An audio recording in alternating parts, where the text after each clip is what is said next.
এখানে আমি আমার ফ্যাক্টরি বানাতে চাই, খোঁজ লাগাই জমিটা কার। এই জমি তো ভাই ইসমাইল চাচার। তোর চাচারা যায় কই জমি আমার নামে লিখে দিতে। ভাই আপনারা এত জমিতে কি করবেন? এমনি তো আপনার অনেক জমি আছে, তাছাড়া ইসমাইল চাচা তো এই জমি বেচবো না। আরে না, এই কথা কইলে হবো না, এই জমি আমার যে কোনো মূল্যে লাগবে। তোর ইসমাইল চাচারে কো আমার নামে জমিটা লিখে দিতে। ঠিক আছে, এই বিষয়ে আমি ইসমাইল চাচার সাথে কথা বলতেছি। এখানে যদি আমি ধানমন্ডি দ্বিতীয় সাগরে দিই তাহলে অনেক উপকার হবে। আর ইসমাইল চাচা আপনার সাথে রাস্তা দেখা হয়ে ভালোই হইলো, আপনার কাছেই যাইতেছিলাম, বাবু ভাই আপনারা ডাকছে। কে বাতি যা কোনো সমস্যা নাকি? চাচা আমি তো বেশি কিছু জানি না, বাবু ভাইয়ের সাথে কথা বললেই ভালো হয়। আচ্ছা ঠিক আছে, তুমি আমার সাথে আয়ো। কি বাবু তুমি বলে আমার ডাকছো? হ্যাঁ রাখছিলাম, আপনার এই জমিটা আমার অনেক পছন্দ হয়েছে, এখন এই জমিটা আমি নিতে চাইতেছি। আরে না না, এই জায়গায় আমি দেবো না, এটা বাপদাদা শেষ সম্বল। আরে আপনার এই জমি যত টাকা আসে আপনি আমার নামে লেখা দেন, আমি আপনার ডাবল টাকা দিতেছি।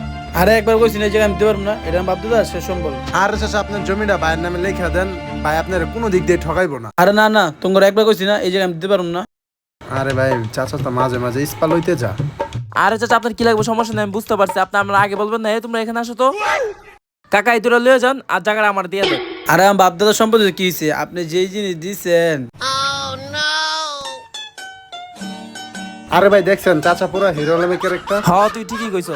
কাকারে প্রথমে আমিও ভালো ভাবছিলাম, আমার মতো কে কে কাকারে ভালো ভাবছিলেন অবশ্যই কমেন্টে জানাবেন। আর হ্যাঁ, আমাদের চ্যানেলটি সাবস্ক্রাইব করতে ভুলবেন না।